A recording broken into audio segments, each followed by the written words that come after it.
Let's talk about the best JRPG every year from 1988 to 2025.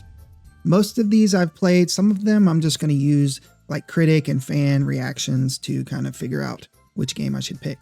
So let me know if you agree. In 1988, we are going to go with Dragon Quest III, pivotal JRPG, a classic in Japan. It has to be Dragon Quest III.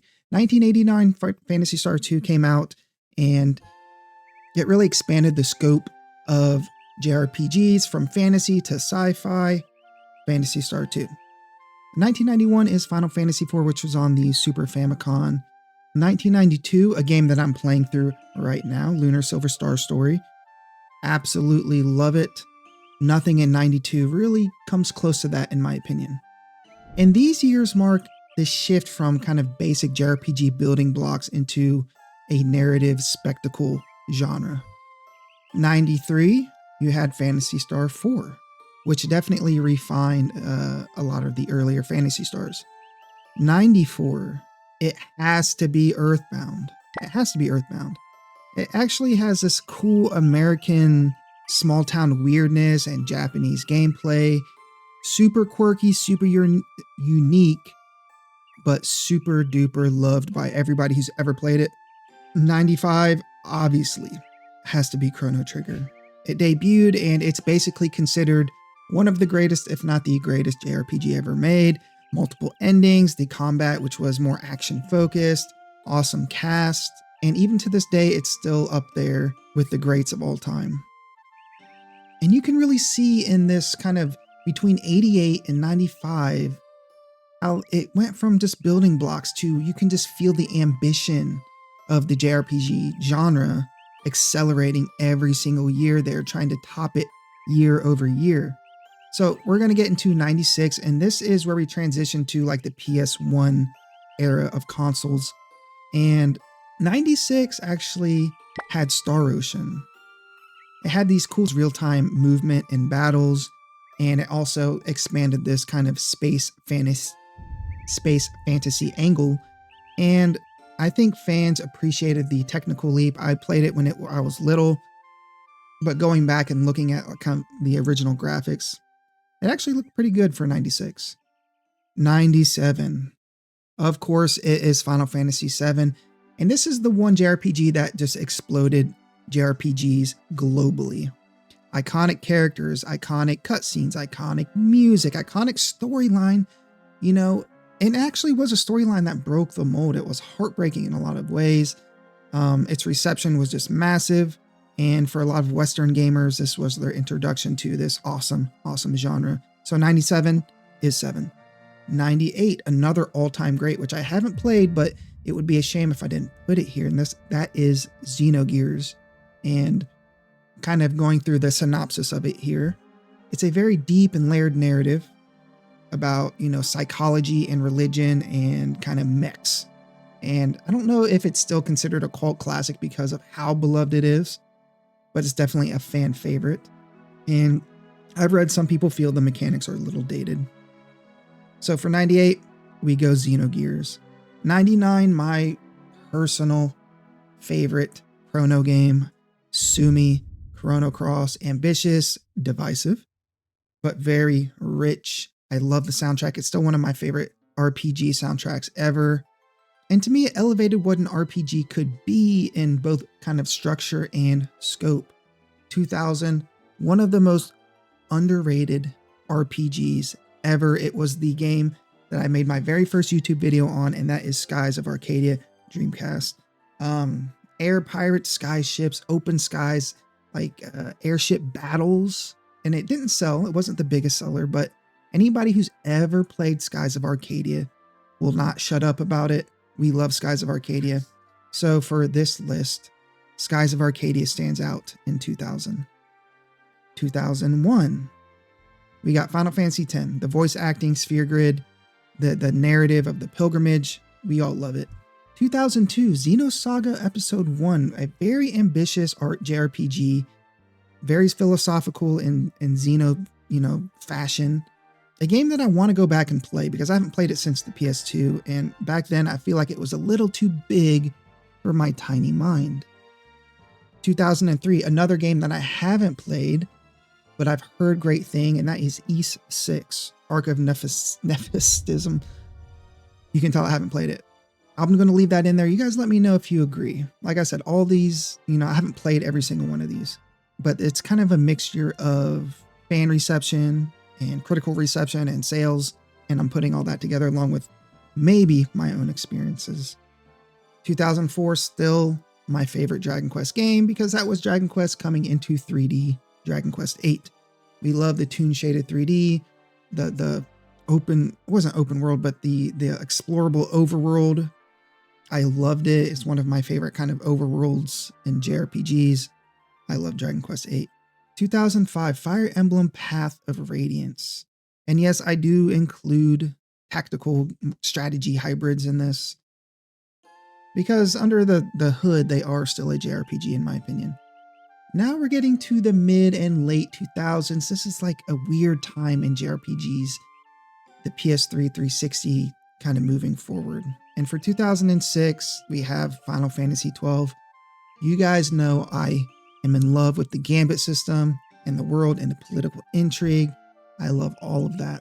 Critics really liked its ambition, but a lot of fans kind of like took a pause at its departure from classical Final Fantasies. But for 2006, I definitely think that's the best JRPG. 2007, Fire Emblem Radiant Dawn. Deeply, hugely beloved RPG and JRPG. Also great production values for the Wii.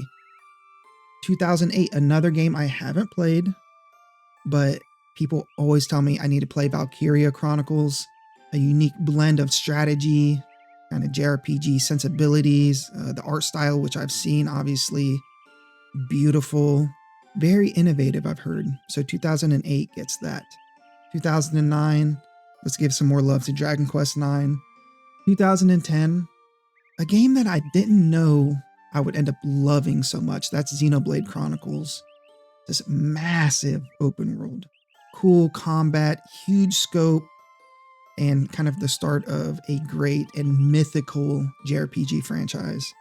2011, one of my all-time favorites, just super heartfelt, and that is Ni no Kuni, Wrath of the White Witch, with the Studio Ghibli. I love Studio Ghibli, and you can obviously see where they got a lot of influence because of a lot of Studio Ghibli people helped worked on the art style.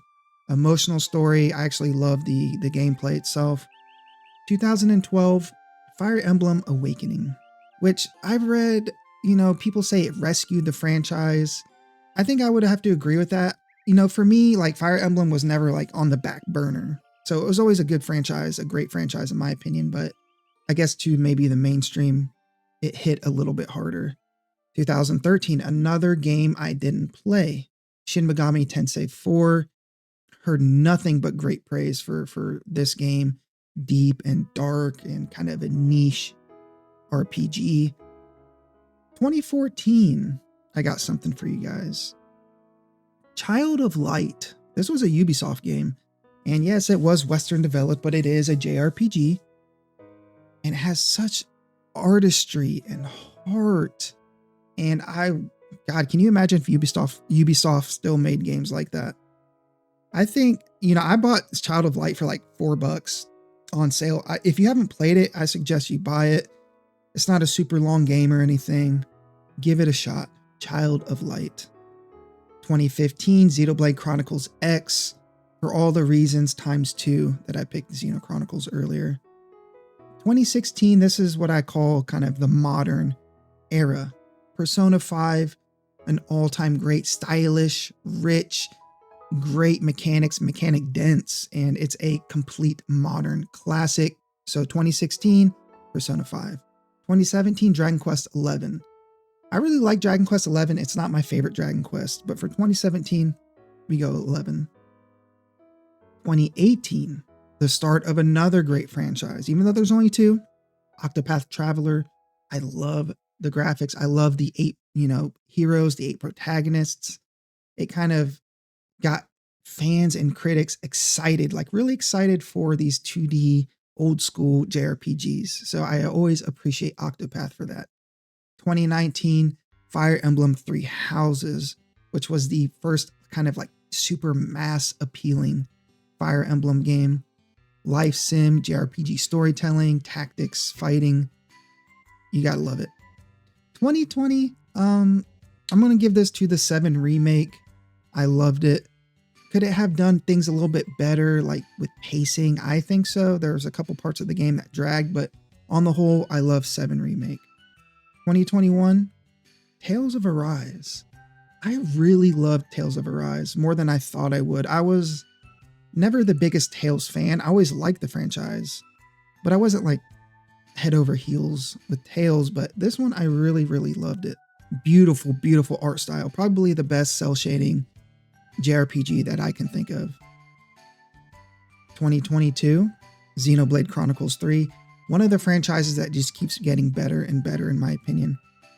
2023, Octopath Traveler 2. It was between that or Sea of Stars, but I just love Octopath. And shout out, honorable mention to Sea of Stars. Another great game. If you like the kind of button presses of Mario RPG for the Super Nintendo, you'll definitely like Sea of Stars. 2024, I'm going to go with Persona 3 Reload.